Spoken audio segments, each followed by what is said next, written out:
जय हिंद साथियों, एजुकेशन 95 के यूट्यूब चैनल में आपका एक बार पुनः स्वागत है। और जैसा कि आपको पता है, हम मध्य प्रदेश इतिहास के बारे में चर्चा कर रहे हैं और उसके तहत हम पार्ट 1 पार्ट 2 को बखूबी क्लियर कर चुके हैं। आज जो हमारा विषय होने वाला है वह है मध्य प्रदेश के इतिहास के भाग 3 के बारे में, अर्थात मध्य प्रदेश में हड़प्पा और वैदिक काल के बारे में। मगर शुरुआत करने से पहले मेरा आप लोगों से पुनः आग्रह है कि वीडियो को मैक्सिमम लोगों तक शेयर करिए और सब्सक्राइब करवाइए चैनल को, ठीक है। दूसरा मेरा विनम्र निवेदन ये है कि अगर वीडियो देखने के दौरान आपके पास कोई भी एडवर्टीजमेंट आए तो उसको एडवर्टीजमेंट को पूरा देखिए, ठीक है। अब आप बोलोगे कि यार एडवर्टीजमेंट देखने को बोल रहे हैं, ऐसा मैं इसलिए बोल रहा हूँ क्योंकि देखो उसी से 2-4 पैसे की इनकम होने वाली है और वही मेरा सबसे बिगेस्ट मोटिवेशन है, सबसे बड़ा मोटिवेशन है। और वही मेरा मोटिवेशन अगर डाउन होगा तो कहीं ना कहीं मैं वीडियो बनाने में टाइम लगाऊंगा, ठीक है। तो मेरे मोटिवेशन को बढ़ाने के लिए आप उन एडवर्टीजमेंट को पूरा देखिए। यदि आपकी वीडियो देखने के दौरान एडवर्टीजमेंट नहीं आ रही है तो आप दूसरा वीडियो उठा के देख लीजिए जिसमें एडवर्टीजमेंट आ रही हो, ठीक है। इतना करिए और मैं वीडियो बनाऊं। तो चलिए स्टार्ट करते हैं मध्य प्रदेश में हड़प्पा और वैदिक काल। एक बार क्विक रिवीजन करते हैं पीछे का। हमने देखा क्या, अभी देखा क्या क्या है। सबसे पहले तो हमने देखा है तीनों साइड्स, मध्य पाषाण काल, पूरा पाषाण काल और नव पाषाण काल के बारे में। दूसरी चीज, मध्य पाषाण काल, नव पाषाण काल और पूरा पाषाण काल के एविडेंस कहाँ मिले हैं, ये चीज हमने बखूबी क्लियर कर दी है। आज जो हम पढ़ेंगे मध्य प्रदेश में हड़प्पा। तो अगर मध्य प्रदेश में हड़प्पा की बात करें मेरे दोस्त, तो हड़प्पा के एविडेंस मध्य प्रदेश में कहीं भी नहीं मिले। अर्थात मध्य प्रदेश में जो हड़प्पा है उसके साक्ष्य मध्य प्रदेश में देखने को नहीं मिले हैं। पेपर सेटर जो होगा वो आपसे ये पूछेगा कि मध्य प्रदेश में हड़प्पा के साक्ष्य निम्न में से कहाँ मिले।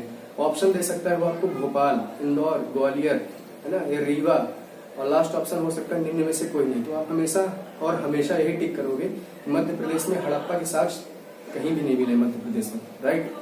दूसरी चीज, दूसरा युग है मध्य प्रदेश में लौह युग। क्या है मेरे दोस्त? लौह युग।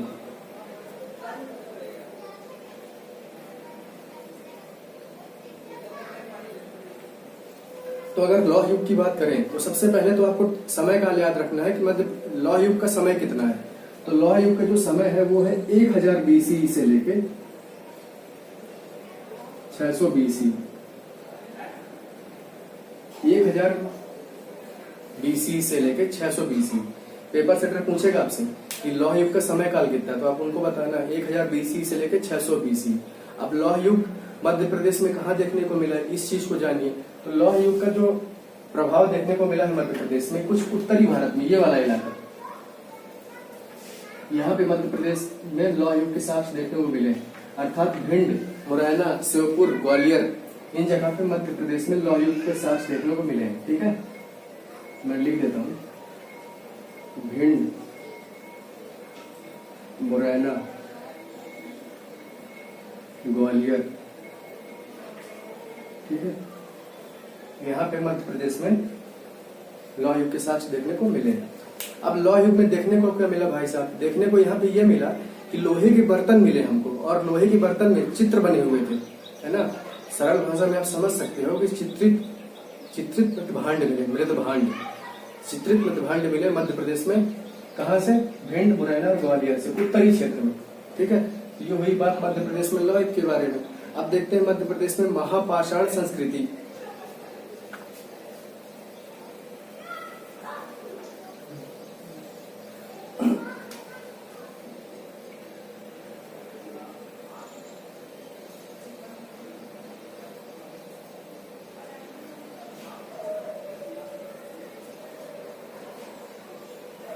तो सबसे पहले तो ये जानिए कि महापाषाण संस्कृति है क्या। क्या था कि जो दक्षिणी भारत है, दक्षिणी भारत में बड़े बड़े पत्थरों से समाधियां बनी होती थी, उनको कहा जाता था महापाषाण संस्कृति। और यही चीज अगर मध्य प्रदेश में देखी जाए तो मध्य प्रदेश में इसके प्रभाव देखने को मिले हैं रीवा में, सीधी में और सिवनी में। तो पेपर सेटर आपसे पूछेगा कि महापाषाण संस्कृति के साक्ष्य, मतलब साक्ष्य देखने को कहाँ कहाँ मिला है, तो आप उनको बताना क्या, रीवा में मिला है, सिवनी में मिला है और आपके सीधी में मिला है, ठीक है। तो ये हुई महापाषाण संस्कृति की बात। महापाषाण संस्कृति से मतलब ये है कि बड़े बड़े पत्थर जो होते हैं, बड़े बड़े पत्थरों से विशाल विशाल क्या बनती थी, समाधियां बनती थी, वही महापाषाण संस्कृति है। और महापाषाण संस्कृति के साक्ष्य मध्य प्रदेश में रीवा, सीधी और सिवनी में देखने को मिले हैं, ठीक है। ये वही बात महापाषाण संस्कृति की। अब चलते हैं मध्य प्रदेश में वैदिक काल के बारे में।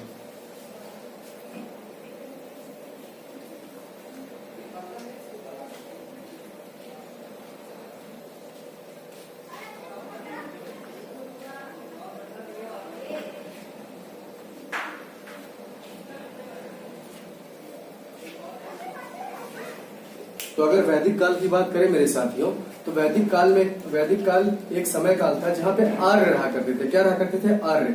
आर्यों का निवास था यहाँ पे, आर्य रहा करते थे। ठीक है, तो अगर ऋग वैदिक काल की बात करें, ऋग वैदिक काल की, तो ऋग वैदिक काल में ये आर्य इस जगह पे रहते थे। ये भारत का मैप है और ये है, यहाँ पे रहा करते थे आर्य। कब? ऋग वैदिक काल में। और इसी को बोलते हैं सप्त सैंधव प्रदेश। क्या बोलते हैं मेरे दोस्त?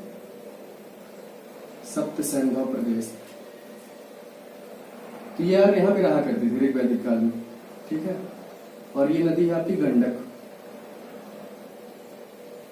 तो ऋग वैदिक काल में आर्य रहा करते थे इस सप्त सैंधव प्रदेश में। तो पेपर सेटर आपसे पूछ सकता है कि आर्य ऋग वैदिक काल में कहाँ रहा करते थे, तो आप उनको बताना सप्त सैंधव प्रदेश में। अब क्या हुआ कि आर्य सप्त सैंधव प्रदेश को पार करके उत्तर वैदिक काल में पहुंचे। कहाँ पे? नर्मदा क्षेत्र में। कहाँ पहुंचे? नर्मदा क्षेत्र में। ठीक है, आर्यों ने इस क्षेत्र को पार करके उत्तर वैदिक काल में पहुंच गए नर्मदा क्षेत्र में। और नर्मदा क्षेत्र में जैसे ही पहुंचे ये, तो पूरी की पूरी जानकारी उत्तर वैदिक काल के आर्यों को हो गई। तो आर्य ही ऐसे व्यक्ति थे जो कि वैदिक काल में मध्य प्रदेश की जानकारी हमको दे के गए। तो उन्होंने ये बताया कि जो मध्य प्रदेश है, मध्य प्रदेश में आर्य हैं। और आर्यों ने ये बताया हमें कि जो महाभारत है, महाभारत में 8 मनु थे। कितने मनु थे? 8। और 8 मनु में सातवें मनु जो थे वो थे वैवस्त्र। क्या थे मेरे दोस्त? वैवस्त्र। और इन वैवस्त्र के 10 पुत्र थे और 1 पुत्री थी। ये बता रहे हैं कौन हमको? आर्य, जो कि उत्तर वैदिक काल में कहाँ आ गए हैं? नर्मदा घाटी क्षेत्र में। 10 पुत्रों में से कुछ के नाम मैं आपको लिख देता हूँ, पूरे नहीं लिखूंगा। कुछ लोग बोलेंगे पूरे लिखो, मैं लिख तो दूंगा मगर आप याद ही नहीं कर पाओगे। पहले का नाम था ईल, उनकी पुत्री थी इकलौती ईला। एक थे छाकू और एक थे कारुष। ठीक है, तो जो 7वें मनु वैवस्त्र थे उनके 10 पुत्र थे और 1 पुत्री थी। तो कुछ के नाम है, एक का नाम है ईल, एक का नाम है ईला, एक का नाम है छाकू और एक का नाम है कारुष। एक एक करके सबको उठा सकते हैं और इनका मध्य प्रदेश में प्रकोप देखने को मिलता है। दिखाता हूं मैं। सबसे पहला है इच्छाकू।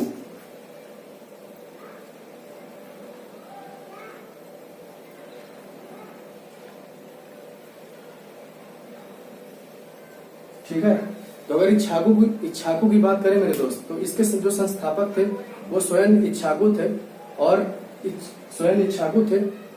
और इन्होंने अपनी राजधानी अयोध्या को बना के रखी थी। किसको बना के रखी थी मेरे दोस्त?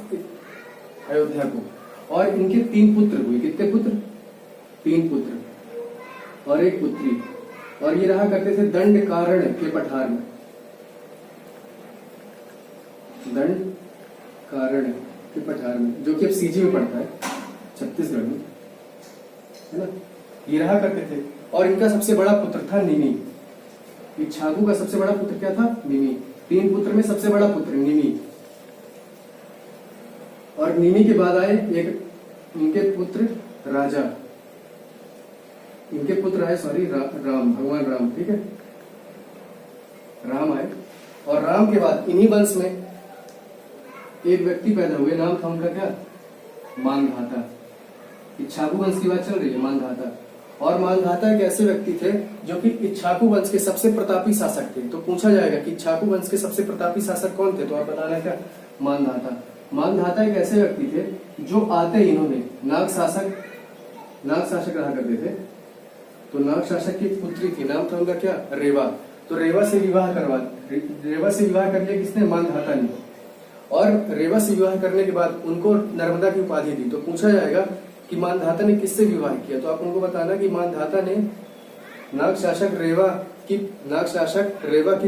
शासक की पुत्री रेवा से विवाह किया और उनको नर्मदा की उपाधि दी। तो नर्मदा की उपाधि हमेशा पेपर में पूछी आती है, तो उसको आप याद रखना। और इन्होंने क्या किया कि नाग शासकों की सहायता ली। अब क्या है? दामाद और ससुर का रिश्ता हो गया है। तो इन्होंने नाग शासकों की सहायता ली और गंधर्वों को हरा के मध्य प्रदेश से भगा दिया। ठीक है, समझ में आई बात? तो ये हुई बात इच्छाकू वंश की। एक बार क्विक रिवाइज करते हैं। इक्ष्वाकु वंश के जो संस्थापक है वो स्वयं इक्ष्वाकु हैं। इन्होंने अपनी राजधानी अयोध्या को बना के रखी थी। इनके 3 पुत्र थे, एक पुत्री थी, और ये 3 पुत्र और एक पुत्री दंडकारण्य के पठार में रहते थे, जो कि सीजी में पड़ता है। इनका बड़ा पुत्र था निमि, और निमि के वंश में निमि के बाद आए भगवान राम, और राम के बाद आए मानधाता। और मानधाता जो थे इस वंश के सबसे प्रतापी शासक थे। और इन्होंने क्या किया कि नाग शासक की पुत्री थी रेवा, रेवा से विवाह किया और अपनी पत्नी को नर्मदा की उपाधि दी। और क्या किया इन्होंने, नाग शासकों की सहायता लेकर गांधारवों को इस मध्य प्रदेश से भगा दिया। ठीक है, ये हुई इक्ष्वाकु वंश की बात। अब करते हैं दूसरे वंश की बात।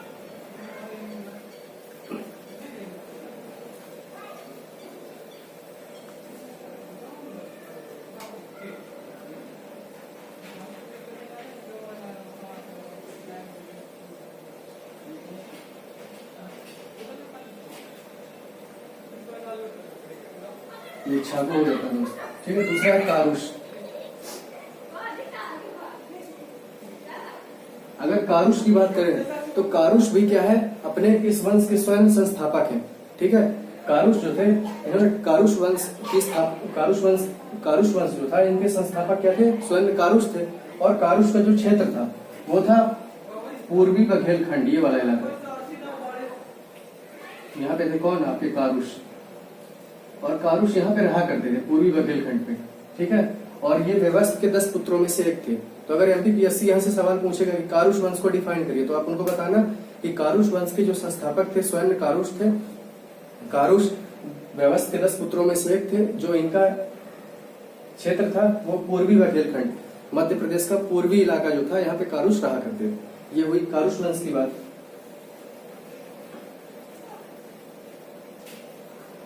उसके बाद आते हैं ईला।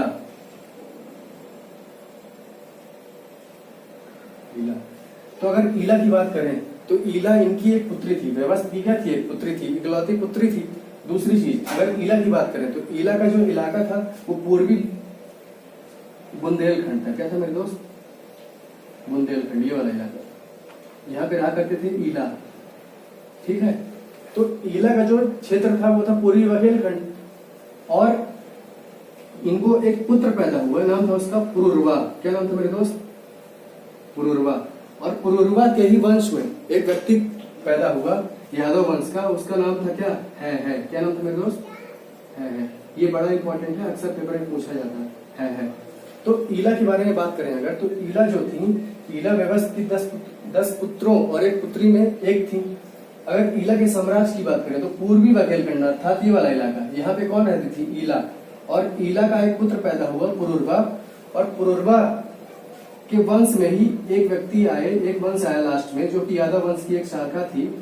वो वंश था क्या, है। तो इसकी चर्चा करते हैं, है वंश।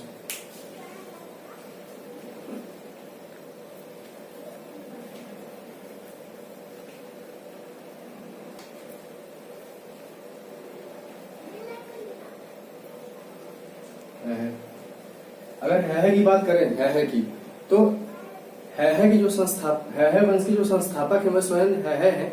और है जो वंश हुआ करता था उसमें एक राजा थे, नाम था उनका क्या, महिष्मत। और ये जो महिष्मत है इन्होंने मुचकुंद को हरा के, किसको हरा के, मुचकुंद, किसको बताता हूँ थोड़ा, मुचकुंद को हरा के एक नगर बसाया था, नाम था उसका महिष्मत। क्या नाम था, महिष्मत, जो कि आज खरगोन के नाम से जानते हैं जिसको। तो पेपर में पूछा जाता है कि महिष्मत नगर की स्थापना किसने की, तो आप बताना किसने की, महिष्मत ने की। ठीक है, और महिष्मत ने किसको हराया, मुचकुंद को हराया। किसको हराया, मुचकुंद को हराया। ठीक है, ये हुई बात। अब क्या हुआ कि महिष्मत के वंश में ही एक व्यक्ति पैदा हुआ, नाम था उसका सहस्त्रार्जुन। सहस्त्रार्जुन जो था इस है वंश का सबसे प्रतापी शासक था। सबसे क्या था, प्रतापी शासक था। सहस्त्रार्जुन इतना पावरफुल था कि इसकी 1000 भुजाएं थी। कितनी भुजाएं थी मेरे दोस्त, 1000 भुजाएं थी। और इसने रावण को बंदी बनाकर, रावण को पहले हराया और फिर बंदी बना के कैद कर लिया, है ना, इस सहस्त्रार्जुन ने। ठीक है, और ऐसा भी कहा जाता है कि जो साहस अर्जुन थे, इन्होंने नर्मदा की धारा को एक दिन के लिए रोक दिया था और पूरी पृथ्वी को जीत लिया था, है ना।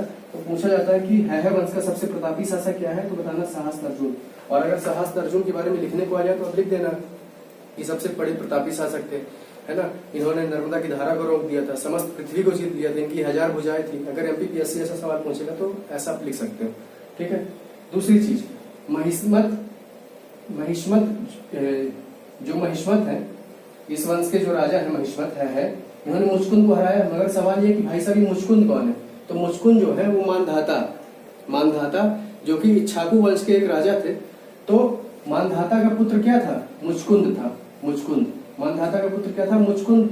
और मुचकुंद ने क्या किया था, अपने पापा के नाम पे, अर्थात मानधाता अपने पापा के नाम पे मानधाता नगर बसाया था, जिसको आप खंडवा के नाम से जानते हैं। किसके नाम से, खंडवा के नाम से।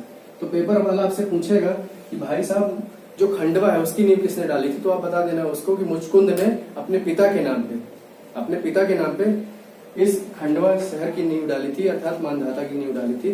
और दूसरा सवाल यहाँ से ये निकल के आएगा कि जो महिष्मत शहर नगर है, अर्थात खरगोन शहर, इसकी स्थापना किसने की, तो बताना है वंश का एक राजा था महिष्मत, उसने इस खरगोन शहर की, महिष्मत नगर की नींव डाली थी।